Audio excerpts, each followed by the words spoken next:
Existe uma frustração que quase todo mundo conhece, mas nem sempre sabe nomear. A de começar uma mudança com aquela convicção real e poucos dias depois perceber que ela desmoronou antes mesmo de virar parte da própria vida. E a promessa ela costuma até ser sincera. Você decide que vai acordar mais cedo, que vai se exercitar, que vai ler com mais constância, que vai começar a meditar, organizar melhor a sua rotina. Só que durante alguns dias tudo realmente parece se encaixar. E então a vida ela volta a ser o que ela é. Tem cansaço, tem pressa, tem imprevistos e dias comuns demais para sustentar uma versão que foi muito idealizada de si mesma. E é nesse ponto que você começa a se perguntar: por que eu nunca consigo manter aquilo que eu começo? Se você não me conhece, eu sou Rose Torres, eu sou especialista em neurociências do comportamento e nesse vídeo eu vou falar sobre esse livro aqui, Micro Hábitos, do BJ Fogg, que foi o primeiro livro do nosso Clube do Livro de 2026.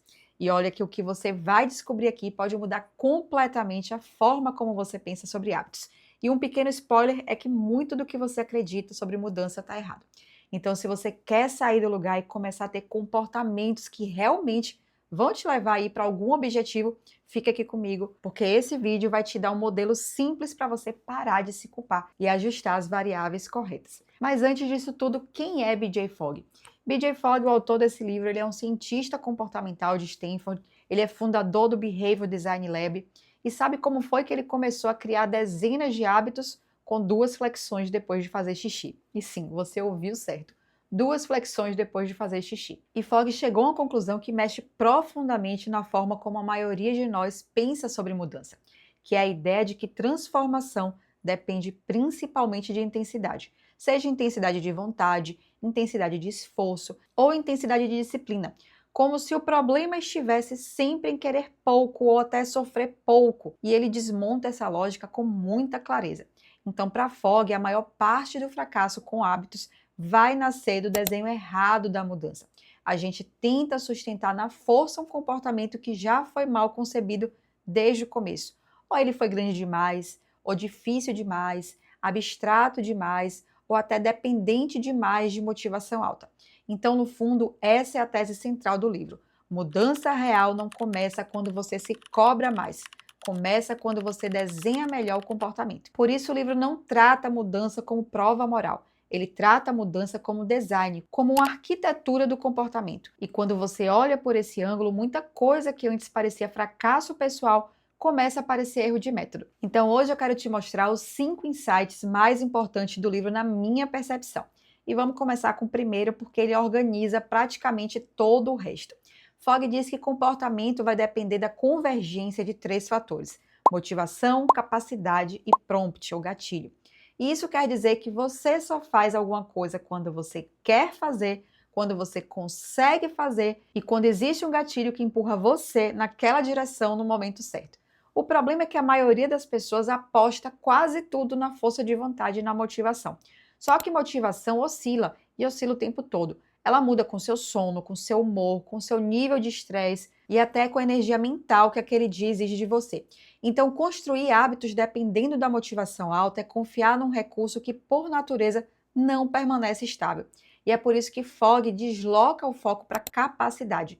Quanto mais fácil for um hábito, menos motivação ele vai exigir. E aqui tem uma mudança de perspectiva muito importante. Talvez o problema não seja que você quis pouco, no sentido de desejar pouco aquele comportamento.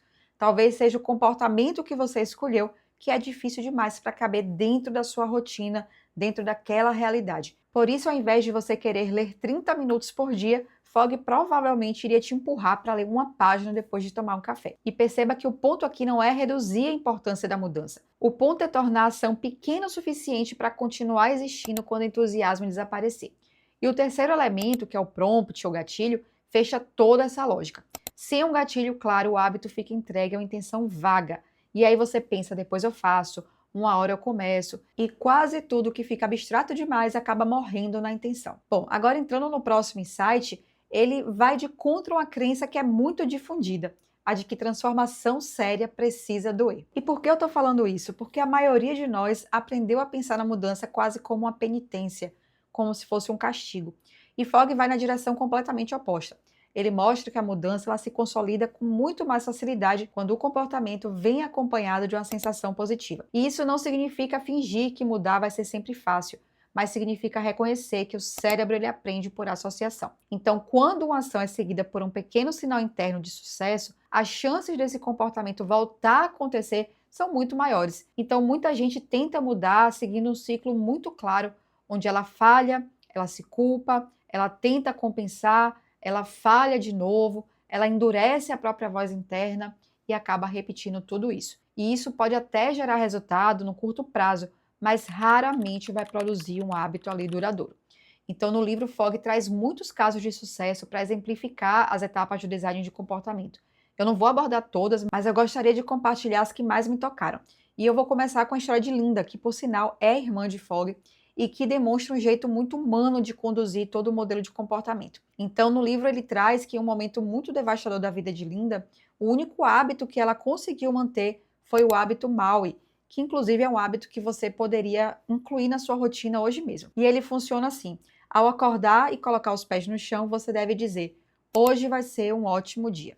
E em outro contexto, isso poderia até parecer banal, mas dentro da lógica do livro, para quem lê o livro, vai saber que a força está justamente aí. A gente sabe que 6 palavras não vão resolver os nossos problemas, não resolver os problemas de Linda, a tragédia que ela viveu, mas podem abrir sim um espaço interno menos hostil. E às vezes é nesse espaço que a mudança ela começa a acontecer. E é por isso que a frase "a mudança é mais eficaz quando você se sente bem do que quando você se sente mal" é bastante repetida no livro todo. Agora, indo para o próximo ponto, que talvez seja o mais contraintuitivo do livro, que é quando ele traz que o pequeno não é um começo tímido ou insuficiente, o pequeno é uma estratégia deliberada. E por que eu quis trazer isso? Porque grande parte das pessoas pensa em hábitos como uma performance, né? Como um grande espetáculo. Quer começar a ler e já quer se tornar a leitora mais constante do mundo, quer se exercitar e já projeta toda uma rotina complexa. E o problema está justamente aí. Quando o primeiro passo ele já nasce carregando o peso de uma versão final, performática e perfeita, ele se torna grande demais para sobreviver nos dias comuns que vão existir. Então, Fogg insiste que a gente deve começar com algo ridicularmente pequeno, uma flexão, uma página, 3 respirações, algo pequeno o suficiente para continuar existindo até no pior dia. E essa palavra ridicularmente importa, porque é ela que vai quebrar o nosso impulso de superdimensionar o começo. E o microhábito funciona justamente porque ele reduz essa fricção inicial a um ponto onde a repetição se torna mais provável do que o abandono. E é aí que eu trago o caso de Amy, porque ilustra muito bem isso. Amy era uma mulher que estava completamente travada diante da complexidade de lançar a própria empresa dela. E o que fez diferença foi uma ação muito pequenininha. Depois de deixar a filha na escola, ela parava o carro no acostamento e escrevia uma ação no post-it, só uma tarefa, só uma. E aquilo a gente sabe que não ia resolver o negócio inteiro dela, mas fazia com que ela saísse da abstração, entrasse na ação. E presta atenção nisso, o micro não é o teto, ele é o piso. Você pode fazer mais, você deve fazer mais, você vai fazer mais.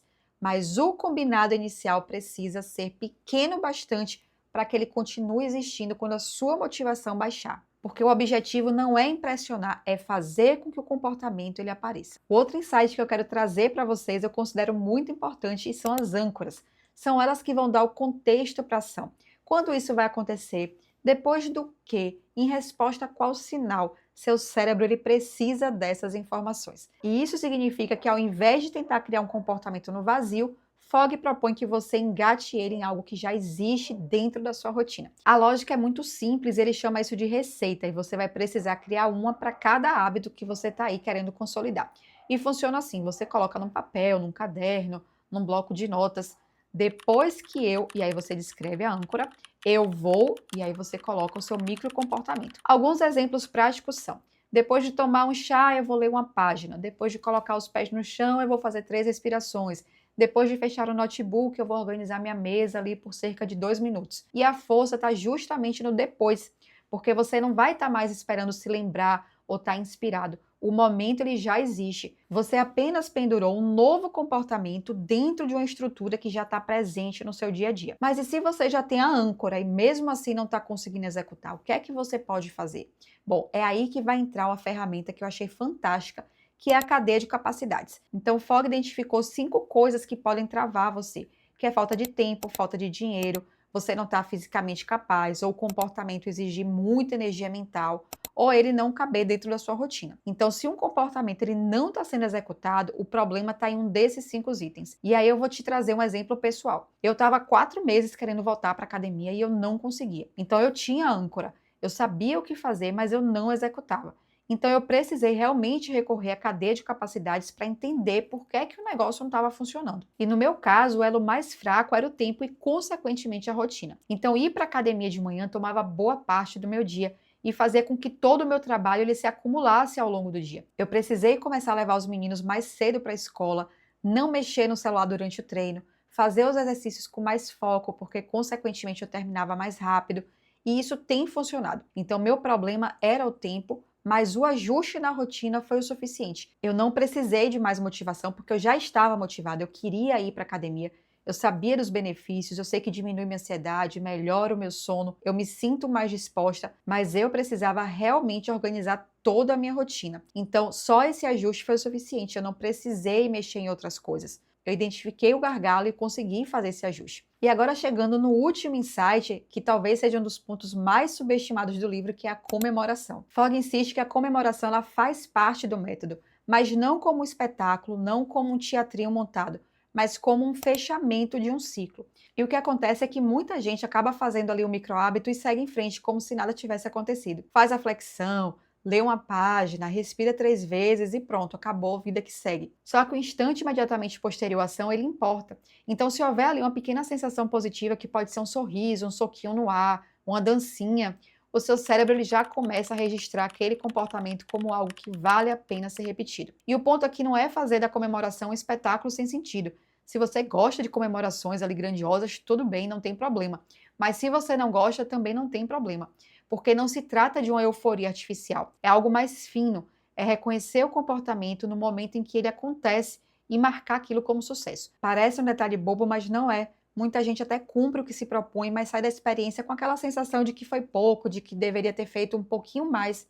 E isso acaba enfraquecendo todo o processo. Então, Fogg propõe o contrário, aprender a registrar o gesto mínimo como algo válido, porque é assim que uma ação isolada ela começa a ganhar forma de hábito. E depois de trazer para você os 5 insights que eu mais acho importante, o que a gente percebe quando junta isso tudo é que não parece ser só um método para criar hábitos. Parece mais uma crítica muito elegante à forma grandiosa de como a maioria das pessoas imagina o processo de mudança. Então, Fogg oferece um caminho menos dramático e muito mais funcional, onde a gente reduz a exigência inicial, escolhe bem o gatilho, facilita a ação, repete dentro de um contexto estável e marca o comportamento como um sinal de sucesso. O livro, então, ele corrige essa ilusão que a gente tem de que grandes resultados exigem grandes começos. Fogg mostra justamente o contrário, né? Onde a escala do começo ela precisa ser pequena o suficiente para sobreviver dentro do dia real. E talvez seja por isso que esse livro fez tanto sentido para abrir o nosso clube do livro, porque ele corrige o ponto onde a maioria das mudanças ela acaba se quebrando, que é o desenho do primeiro passo. Então, o livro vale a pena absolutamente. É um dos livros mais práticos sobre mudança de comportamento que eu já li. E o seu maior valor é que ele te liberta da culpa. Então, se você não consegue manter um hábito, não é porque você é fraco, é porque o comportamento ele foi mal projetado. Então, para encerrar, eu quero que você escolha um micro hábito, só um, não mais do que isso, não o mais impressionante, mas o mais viável. Então, eu quero que você pegue um papel e escreva a sua própria receita. Depois que e você descreve a âncora, eu vou e você descreve o micro comportamento. E quando fizer isso, não esqueça de comemorar para fechar esse ciclo do jeito certo. E se esse vídeo te fez repensar em como você tenta mudar, deixa aqui nos comentários qual micro hábito, qual micro comportamento você vai colocar na sua receita, porque eu quero muito saber. E se você quer ver mais vídeos como esse, se inscreve no canal, ativa o sininho, porque eu vou trazer mais reflexões e também os insights dos próximos livros que a gente vai estar lendo no nosso Clube do Livro. Inclusive, o próximo livro vai ser O Poder do Hábito. Então, se você quiser ler com a gente, entra no @RoseTorres, que tem todas as informações lá, mas eu também vou deixar aqui nas informações o meu arroba e as informações a respeito do Clube do Livro e do próximo livro que a gente vai começar a ler. Te espero lá.